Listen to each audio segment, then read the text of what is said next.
নানান আয়োজনের মধ্য দিয়ে সাভারে উদ্বোধন হলো ৩ দিনব্যাপী যুব উদ্যোক্তা মেলা ২০২৫।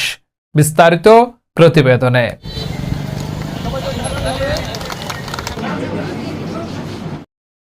সাভারে যুব উদ্যোক্তা ফাউন্ডেশনের আয়োজনে বেকার ঘরে বসে থাকা নারীদেরকে স্বাবলম্বী করতে শুরু হয়েছে ৩ দিনব্যাপী ঈদ উপলক্ষে যুব উদ্যোক্তা মেলা ২০২৫ এর শুভ উদ্বোধন হয়েছে।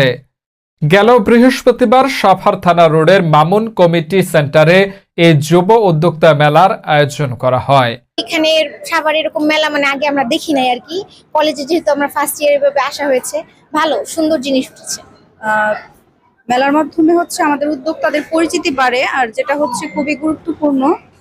তো এইভাবে আমরা যদি রেগুলার মেলা করতে থাকি, আপনার সেলের পাশাপাশি পরিচিতি বাড়বে, আর এটা আমাদের জন্য খুবই গুরুত্বপূর্ণ, কারণ পরিচিতি ছাড়া আসলে উদ্যোক্তারা আগাতে পারবে না।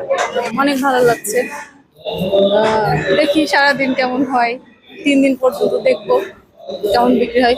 পরে আমাদের যে পরিচিতিটা হয়, এটার কারণে আমরা পেজে অনেক কাস্টমার পাই। দেখা যায় যে রিপিট কাস্টমার হচ্ছে, মেলার কারণে আমাদের অনেক কাস্টমার ঘুরে ঘুরে আসে, আমাদের পেজগুলা দেখে, ভিজিট করে, প্লাস অর্ডারও করে। আলহামদুলিল্লাহ, আমার মনে হয় আমি আরো একবার মেলা করছি, আমি অনেক ভালো সাড়া পাইছি। এবারও আমি আশাবাদী যে না, ভালো সাড়া পাবো। নিজের হাতে বানানো organic hair pack, organic hair oil, secret hair oil, আর অর্গানিক মেহেদি আছে। এগুলো সব আমার নিজের হাতে তৈরি। আর মূলত হেয়ার অয়েল আর হেয়ার প্যাকটা খুবই চুলের জন্য খুবই কার্যকরী একটা উপাদান। আমরা জাপানিজ ভাষা শেখার জন্য জাপানিজ ভাষা শিখে এ সময় মেলা উদ্বোধনী অনুষ্ঠানে প্রধান অতিথি হিসেবে উপস্থিত ছিলেন সুপ্রিম কোর্টের আপিল বিভাগের আইনজীবী ব্যারিস্টার শিহাব উদ্দিন খান।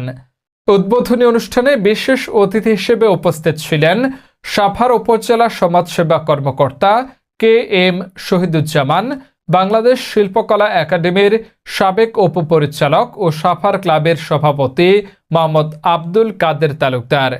এ সময় মেলায় সভাপতিত্ব করেন যুব উদ্যোক্তা ফাউন্ডেশনের প্রধান সফল উদ্যোক্তা মোহাম্মদ দিদারুল ইসলাম দীপু। এ সময় অন্যান্যদের মাঝে উপস্থিত ছিলেন ঢাকা মহানগর প্রেস ক্লাবের যুগ্ম সাধারণ সম্পাদক মোহাম্মদ দিদারুল ইসলাম, নিউজ টিভি বাংলার MD Rafiqul Islam Rafiq, news TV বাংলার প্রোগ্রাম ডিরেক্টর মোহাম্মদ বাবুল মোড়ল, শিক্ষক ও লেখক মোহাম্মদ নুরুদ্দিন সহ এলাকার গণ্যমান্য ব্যক্তিবর্গ উপস্থিত ছিলেন। উদ্বোধনী অনুষ্ঠানে বক্তারা বলেন, দেশের অর্থনীতিকে এগিয়ে নিতে যুব সমাজের উদ্যোগ ও উদ্ভাবন অত্যন্ত গুরুত্বপূর্ণ। শৈশব কৈশোর গ্রামে কেটেছে।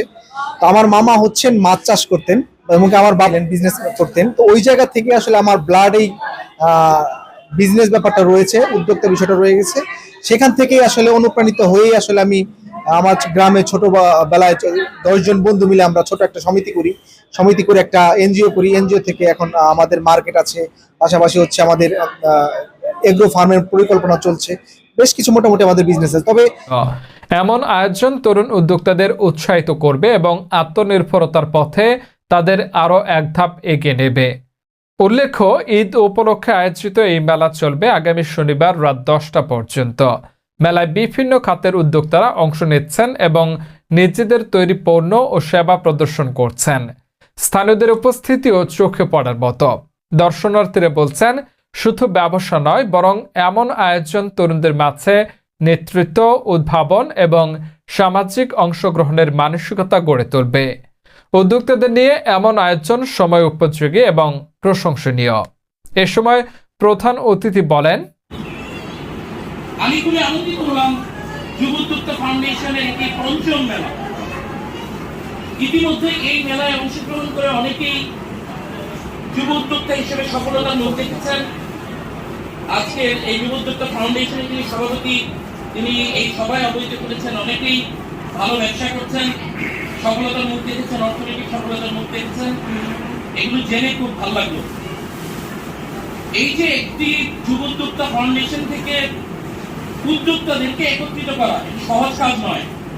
এই কঠিন কাজটি এই ফাউন্ডেশনের যিনি সভাপতি দিদারুল ইসলাম দীপু করছেন, সফলভাবে করছেন, সবাইকে জানিয়ে করছেন এবং আপনাদের সর্বাঙ্গীন অংশগ্রহণ এবং সফলতা নিশ্চিত করছেন। এটার জন্য আমি বিদাল ইসলাম দীপুকে অনেক অনেক ধন্যবাদ জানাচ্ছি। তার এই কার্যক্রম অব্যাহত থাকুক।